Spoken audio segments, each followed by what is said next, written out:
Premature ejaculation কতটুক সময় আসলে নর্মাল সময়? এটা নিয়ে অনেক মিথ সমাজে যে 20 মিনিট 30 মিনিট 1 ঘন্টা 2 ঘন্টা। আপনি নিশ্চয়ই কিছু স্টোরিও যেন আমাদের বলতে পারেন, তো সেটা দিয়ে আপনি শুরু করেন অ্যান্ড দেন আমরা আলোচনাটা আমরা এগিয়ে নিয়ে যাই।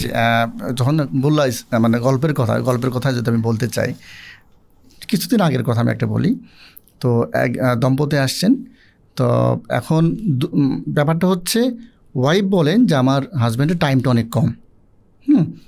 তো হাজব্যান্ড বলেন আমার টাইম কম না, সমস্যা তো আর আমার কোনো সমস্যা নেই, আমি টাইম তো আর 10 মিনিট আমি থাকতে পারি। তো আমি ওয়াইফকে জিজ্ঞেস করলাম যে আসলে আপনি বলেন তো বিষয়টা কী আসলে।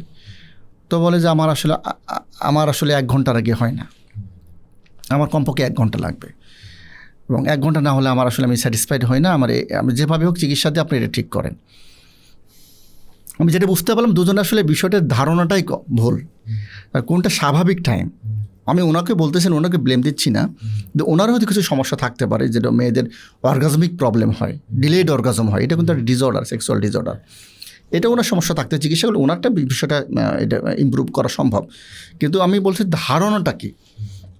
ধারণা হচ্ছে একটা মানুষ যখন সেক্স করতে যাবে, পুরুষাঙ্গ ভ্যাজানাতে প্রবেশ করানোর পরে যদি 1 মিনিটের আগেই বীর্যটা বের হয়ে যায়, এবং 1 বার 2 বার না, কমপক্ষে 6 মাস ধরে, এবং যতবার উনি মেলামেশা করতে যাবেন ততবার যদি হয় কমপক্ষে 75%, 4 বার 3 বার বা ম্যাক্সিমাম টাইমিং যদি এরকম 1 মিনিটের আগেই বীর্য বের হয়ে যায়, অথবা পুরুষাঙ্গ প্রবেশ করতে পারলো না, প্রবেশ করানোর আগেই বীর্য বের হয়ে গেল, এবং যেটা যদি 6 মাস ধরে এরকম প্রতিবারই প্রায় হয়ে থাকে, তখন সেটাকে আমরা বলবো প্রিম্যাচুর ইজাকুলেশন বা দ্রুত বীর্যপাত।